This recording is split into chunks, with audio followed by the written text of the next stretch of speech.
It's time for the Doug Garrison Show. This week, my guests include students from NMU's Student Enrichment Center. If you're interested in climbing, then you'll be interested in hearing about the South Superior Climbing Club. And if you were wondering what to do with that old outhouse, well, we've got an idea. So stick around. The Doug Garrison Show starts now. Tell the host 2 minutes. Stand by live to tape. Lighting to show level, please. Confirm front of house sound, PFL. Roll tape on masters, challenge places. Alright, let's clear the set. Cue John music, open stage mics, standby effects, standby CG. Standby to open on 3, 2. Alright folks, let's have a good show. Stand by, roll it in.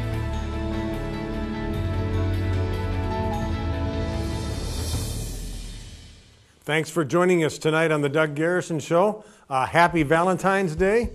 It's one of my, not one of my favorite holidays, but certainly a holiday that I enjoy. It's pretty harmless.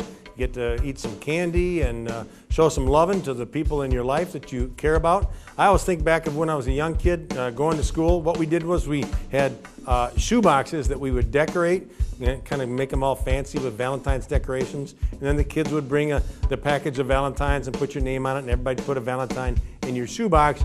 Then you take them home and pull them all out and see what everybody wrote on your Valentines. It was a way for you, if you had kind of a special person in your classroom, that you could write a special note on their Valentine.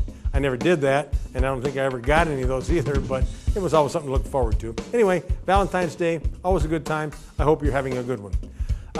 We've got a good show for you tonight. One of my favorites, we're going to talk to some young people who are doing good things in the community. And I love featuring these types of things because I like to encourage young people to get involved and do things that not only help the town where they're living, but help themselves grow and become better community citizens. We're also going to talk about one of our favorite events in the Central UP, the Trenary Outhouse Classic. So stick around. We'll be right back with all of that.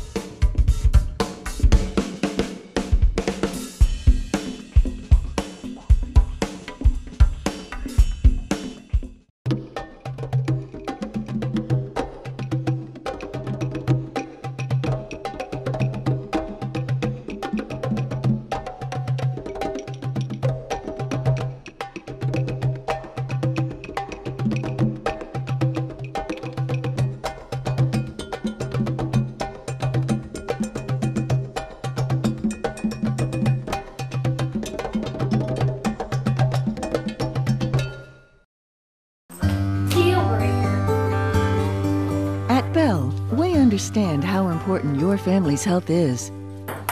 After all, we have families too. We know that sometimes it takes more than a kiss from mom or her chicken soup to make you all better. Bell Medical's family physicians treat you as if you were part of our family. Our families treating your family. Family practice.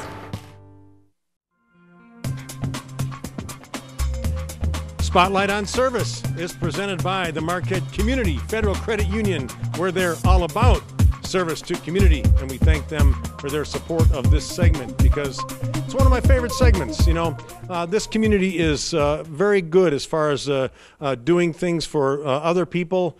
I've noticed in doing this show for more than 2 years, we have a lot of people that give a lot of time and talent. And it starts when we're younger, I think. And we've got a couple people here that I think exemplified that thought. Northern students, Nick Krawczyk and Geneva Martin.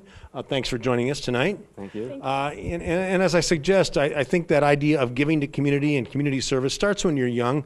Probably with both of you started when you were even younger, but with some of the programs that are in place at Northern, it's given you a chance to further those community activist skills. And certainly we're talking tonight about the Center for Student Enrichment, which is kind of an umbrella over a lot of different student organizations. Nick, I'll start with you. You're the Volunteer Center Coordinator. Yep. And how did you how did you get into that? What prompted you to get involved in something like that? It actually started with the Student Leader Fellowship Program, which Geneva will talk about in a little bit. I was just finishing up my first year, and I saw that there was an opening for the Volunteer Center. And I said, you know, I might as well give it a shot. And it's been a long and winding road, but 3 years later, I'm still at it, and they haven't run me out of it yet. So, Did you do stuff like this when you were younger, in high school, middle school? yeah, in high school, I was involved in things like Relay for Life and some trail building in the local community. So, Yeah. it's been something that I've been doing. Now this is something that over and above classwork, it takes a lot of time, and obviously, you put a lot of time and effort into it. Do you find that you get out of that equal to what you put into it? Oh, absolutely. I get more out of it than what I put into it, I think, really. Because I get to see, with the position I'm in, I get to see other people experience the same thing. And that's been so awesome over the years, just to see other students get involved and do some pretty incredible things. Yeah, So- and I think we find that when people help out in the community, do things, it makes you feel good about yourself. Yep. But also there's a tangible effect, and that is you're graduating, and you indicated you've already had a job offer, because this is the kind of stuff that goes on a resume, and people say, hey, this is the kind of person we want working for them, right? That was my hope, 3 or 4 years ago. And it's paying off, exactly. Now, underneath the umbrella that you're in charge of, the NMU Volunteer Center, that I'm assuming gives students a lot of different ways to volunteer in the community. Yeah, really, our biggest way of communicating with students is we send out this email update with all current opportunities in Marquette. On campus too? Or on campus and in the Marquette, community, yeah. It goes out to about 2,500 students, so we definitely have some reach. And we also put on about 10 to 12 events a year. Well, one of those is Make a Difference Day. Exactly. Right. Yep, that's the big one. And our next guest, in fact, in our next segment is going to talk a little bit about Make a Difference Day, too. And I think that's great. We remember last fall we had thousands of kids, it seemed like, across town raking leaves. And that's a great way to make sure that the university community kind of gets together with Marquette, and I think that's been real special.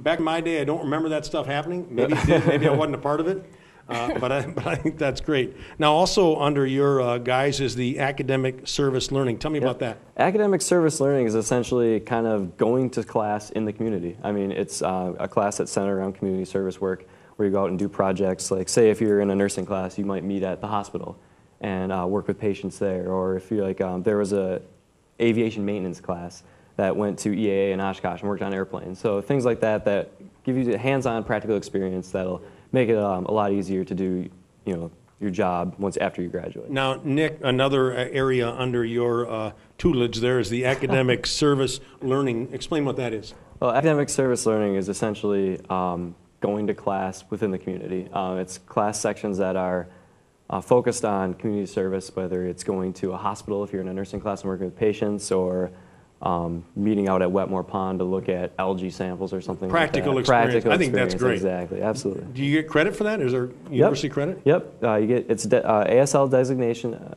classes, and yeah, you get credit just like a normal class, only it's just not a traditional class. I mean, what a great way to learn. I mean, actually out there in the field, I think that's a great program. Geneva, you're working with you're the Leadership Programs Coordinator. You oversee the Student Leader Fellowship Program. I'm somewhat familiar with this. I participated once. That's where one of the parts of that is pairing students with mentors in the community. Explain that.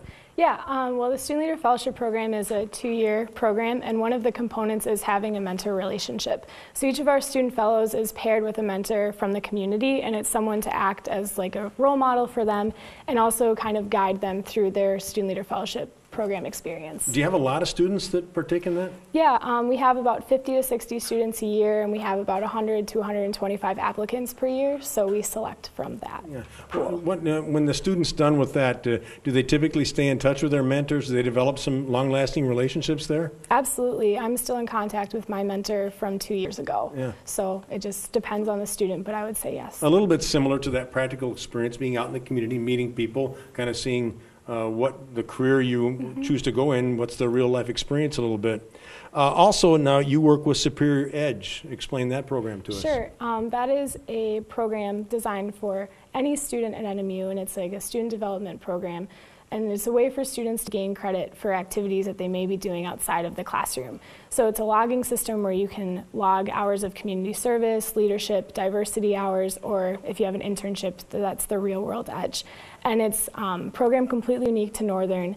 And it kind of works, you log in a system, and if you complete 100 hours of an Edge, then you complete the Edge, and it goes with a student enrichment transcript. So it's kind of a way for students to put themselves above others for like competing in grad school or job. When you like request for your transcript to be sent to a grad school, you can request for a student enrichment transcript, and it shows that you've completed 100 hours of leadership or 100 hours of diversity.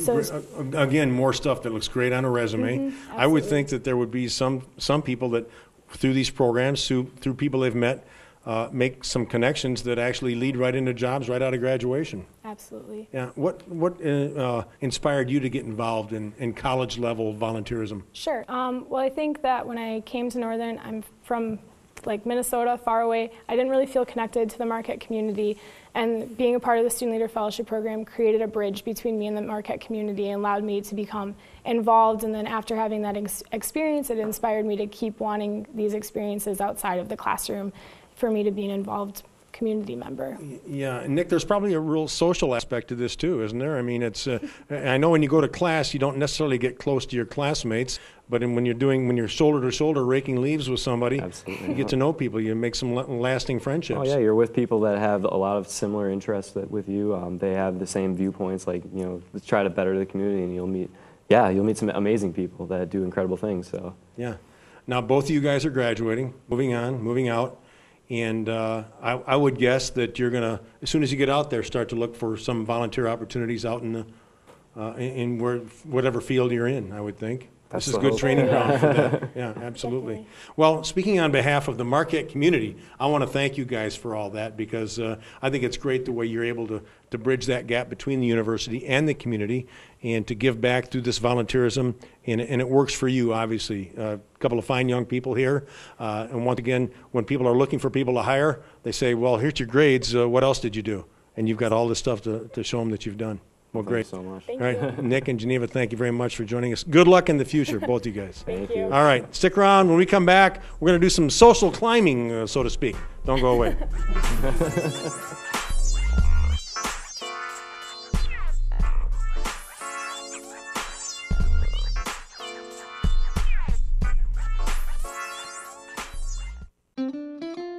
So, can anybody become a member at the Marquette Community Federal Credit Union? That's unbelievable!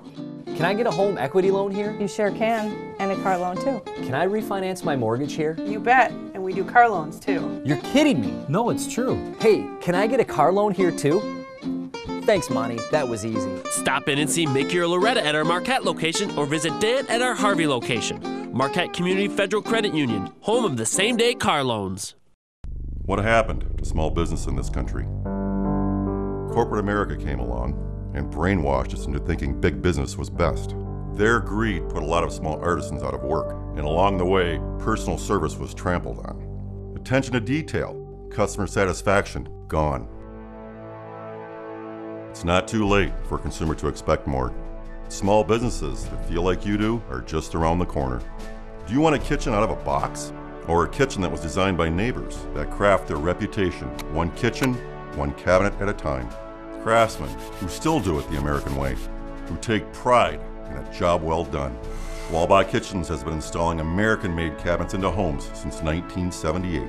Kitchens with a hard-working American personality.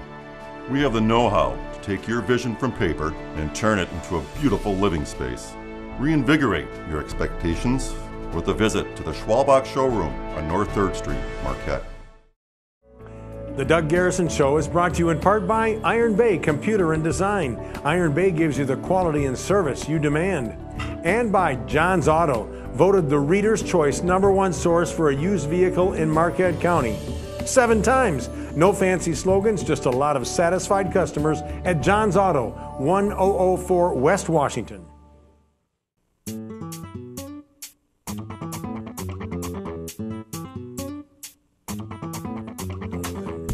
Okay, I said come on back for some social climbing. I was kind of joking. With me is Neil Pogleys from the South Superior Climbing Club, and there's probably some social elements to it, but we're talking more about climbing in the terms of rock climbing, small mountain climbing. Tell me exactly what you guys do. We're a student organization open to all NMU students, and we're centered around getting people from all climbing backgrounds outside, engaged into the community between rock climbing, competitive gym climbing, ice climbing in the winter. Just getting outside and getting an appreciation for the sport. Nice. And is this a good area for that? I mean, that might be a silly question. I think it is, but you know, as far as the Midwest goes, the Marquette County area, pretty good for climbing? It definitely is. It's a gem in the rough. I mean, we have about 15 different climb parks right in the Marquette area. A couple of the routes are well into the 100-foot range, which is really awesome for the Midwest area. Climbing parks. Is that an area that people have determined that this is an area we know we can climb here, we're allowed to climb, and people have done it, we've tracked it and traced it, and we know what we're doing there? And yep. Is that what we refer to when you say a climbing park? Correct. Within the last couple of years, the South Superior Climbing Club helped team up with the Climbing Coalition and Access Fund for the Marquette area. So we do Clean a Crag Day, and we go out to landowners, climbing locations, clean up the area, and in doing so, we've been able to secure a lot of locations designated for the Marquette climbing community. Now, is this free climbing? In other words, just climbing up rocks, or do you rappel or use ropes or all the gear? Or explain that to me. Yep, all of our gear is club member owned, and we put on skill builders and social climbs for NMU students. So they come out, we share our equipment just to get people an idea of what climbing's like before they invest in the equipment. We have a whole variety between just bouldering, where you just have a crash pad and boulder around within 10 feet off the ground. Sport climbing, where all the anchors are bolted into the rock faces and you can lead up or top rope.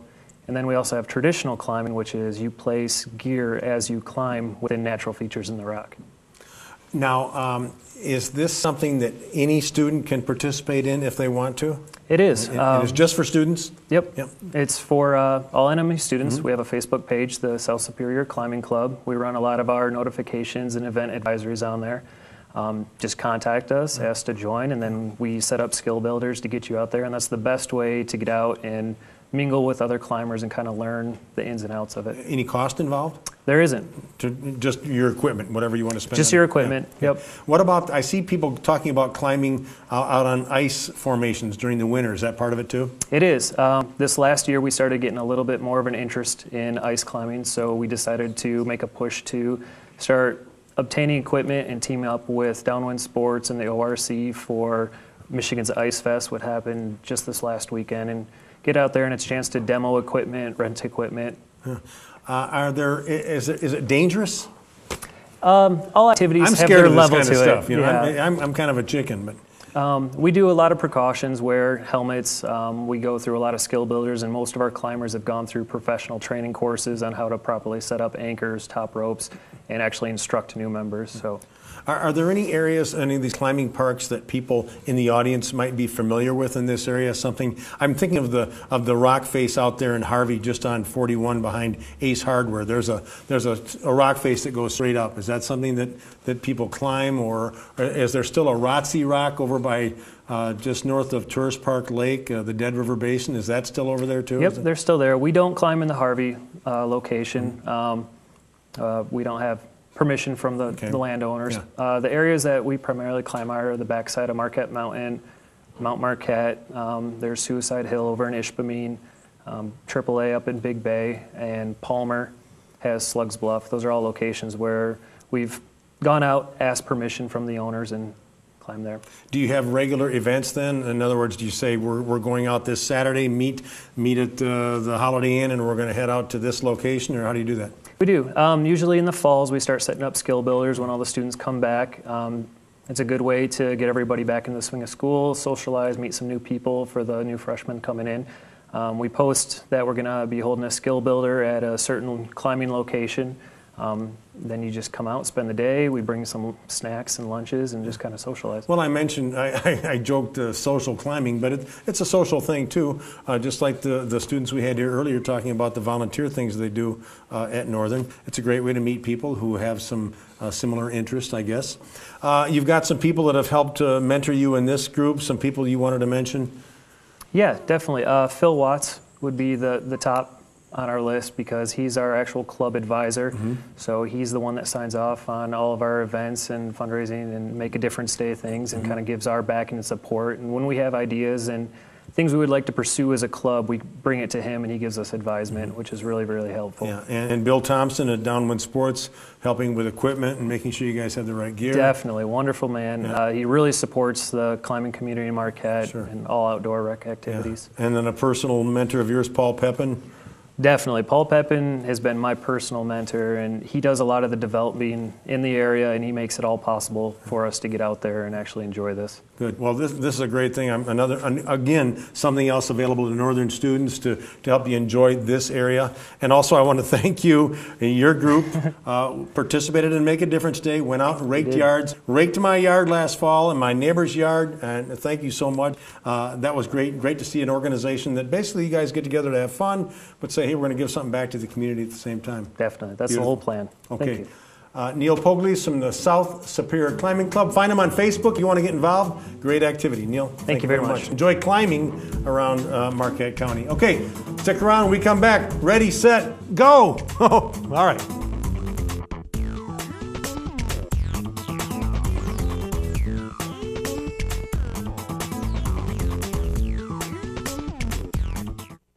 A typical week of training for me is about 120 miles a week. In 2010, I had a meniscus tear after the Twin Cities Marathon. And so when I had my injury, I didn't have a second thought of where to go.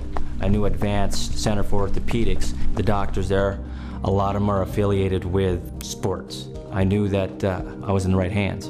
Advanced Center for Orthopedics got me back to my passion, and I recommend them highly. Take a look at your car. Now take a look at your car payment. Come on inside Riverside of Marquette. Check out these cars and these prices. Nissan Rogue. For these roads, you bet. At this price, heck yeah. Toyota RAV4, $229 a month, I'd say it's time to lease. Honda CR-V and Accord, with all these zeros, $310 and $299 a month. Hey, can I buy one of these? I need a salesman. You are a salesman. And your old car, we'll pay you a fair price for it. Riverside Auto of Marquette, where you never have to drive for a better price.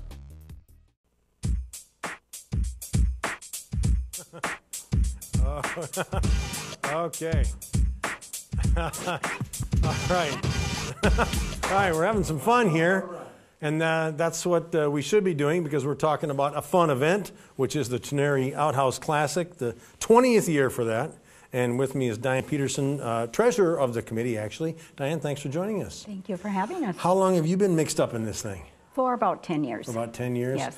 Let's go back to the beginning. How did somebody come up with the idea of an outhouse race? Actually, a man by the name of Toivo Aho came up with the idea. He heard about a race in the state of Washington, decided to try it out for Trenary, and the first one was very crude, down the sidewalk with 12 people racing, and it just expanded year after year. It just gets bigger. Yes, yeah. And now we have it down the street on a track that is 500 feet long. And we've had racers from the age of 2 all the way up to 74. Yeah, it takes over the town of Trenary. Yes, it does. Yes, it does. Many of our audience probably thought Trenary was only known for Trenary toast, but I think this Outhouse Classic is becoming, well known across the world now. Yes, yes, it is. Tell me, what do you have to do if people want to participate in this? What do they need to think about to make that happen? To make it happen, first they need to get an application, which are in any business, or we have a website. They can go to outhouseclassic.com. Yep. And they just pre-register or register on the day of. It is $35 to register, and that registration gets you 2 Trenary Outhouse Classic t-shirts, 2 autographed rolls of toilet paper, autographed by the Trenary Outhouse Committee, and Mardi Gras beads. Okay. What about any knowledge as far as trying to build their unit for this? The idea is to build it light. There's specifications. It's got to be on wooden skis. Yep. And just like I said, just build it light, because you want speed is what gets you to the finish line quickest, and when you get there, there is money waiting for you for first, second, and third place. Well, sure. Plus, there's a lot of fun, regardless if you win or lose. It's obviously fun. It's a family event. Kids and people of all ages go and take over the town. Has anybody ever actually put a real outhouse out there? Has that ever happened? Yes, actually, Holmquist Feed Mill put a real outhouse out there and pulled it with horses. Of course, they were disqualified, but they did. They use it at their camp to this day. Yeah. Are there many outhouses still around in the Trenary area somewhere out there? No, not really. Not too many? No, not real outhouses. No. Now, the Trenary Tavern is kind of the social headquarters for this event, and I'm sure, once again, like I say, the whole town gets taken over by this. Yes. And you indicated it's the last Saturday of February. That's every year. People can count Every on that. year, This year yes, it's February 23rd. And people can register right up till the day of the event. Yes. In fact, most people do register the day of. Yeah.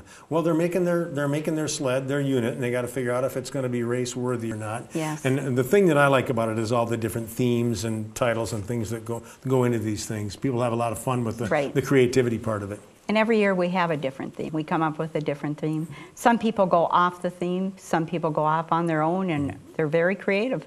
Yeah. Well, that's one of the challenges. I think. Do you judge people on creativity of their entry as well? Yes, we do have one that is creativity. We have a furthest traveled, which we've had people all the way from Japan. We had reality TV from Japan enter our race a couple years ago. Yeah. Now, you raise a lot of money for the community. What do you do with that money? Money goes back into the community. We have a scholarship in memory of Toivo. Every year at Superior Central, we've purchased playground equipment, pretty much whatever we can find to do. A lot of things for the school. People just give us a call, and we pretty much decide as a group if we're going to donate to them. But all our money stays right within the communities. Yeah. Good. That's good too. You mentioned that this was created by this man, Toivo, who came up with this 20 years ago. He's no longer with us? No, he passed away 10 years ago. Yeah, but he was around long enough to see this thing become something much bigger than I think he probably ever imagined. His thing of fame was the Wall Street Journal interviewed him and had his picture in there with a big article. So Toivo was always really proud of that. Yeah, good. Well, one of the things we've been doing on this show the first few episodes of this year is trying to suggest to people, if they're sitting at home on their couch and they look at winter as this the time that they have to pass until they get to when the snow melts, we've been suggesting things for people to do. Well, if you've never been to the Trenary Outhouse Classic as a spectator or as a participant, here's your opportunity. You got time to plan for it. It's not until the 23rd, so you've got over a week to figure it out. Either go with your family and watch, dress warmly, because regardless of what the temperature is, if you're standing out there for a while, standing in the snow, dress warmly, or get your friends together and get an entry in this. Yes, we want entries. Yeah, and it doesn't have to be in the size of your team doesn't matter, right? 2 men. Two men, 2 women. 2 people push the outhouse. Okay, and any number of people can help be in your construction crew. Yes, but only 2 can push. 2 can push? Yes. Okay. All right. Well, Diane, thanks for coming. It sounds like it's going to be fun. I think we got a good layer of snow out there, a good base. It's a great wintertime activity for people to if you haven't been down to Trenary for a while, that's a good reason to go down there. And while you're there, enjoy the Trenary Tavern and some Trenary toast. That's right. Okay. That's right. Diane, thank you very much. Thank you. For the 20th annual Trenary Outhouse Classic. It's going to be bigger and better than ever this year. Make sure you check that out. All right. Thank you very much. All right. Stick around. We'll be back with some final comments right after this.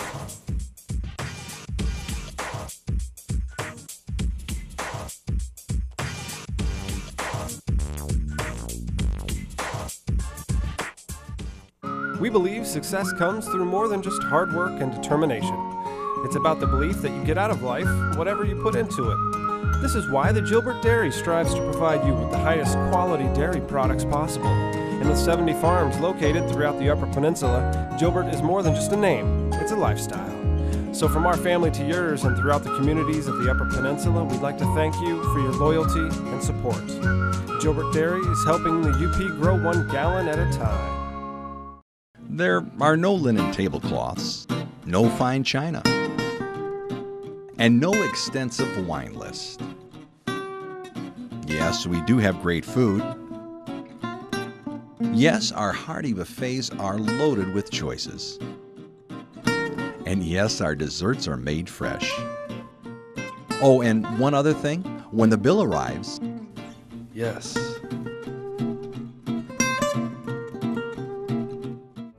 The Doug Garrison Show is brought to you in part by Cliffs Natural Resources, a global mining leader with local investment and impact. Cliffs Natural Resources. And by Reflections Hair Salon, featuring professional stylists, a family-friendly atmosphere, and prices to suit your budget. For an appointment, call Reflections at 226-0175. I want to thank our guests Nick Krawczyk and Geneva Martin from NMU's Center for Student Enrichment. Neil Poglis was here from the South Superior Climbing Club, and Diane Peterson from the Trenary Outhouse Classic races. That should be a great event. Hope you get a chance to check that out. Also want to thank you for joining us right here. Remember, like us on Facebook and join us here again next week on the Doug Garrison Show.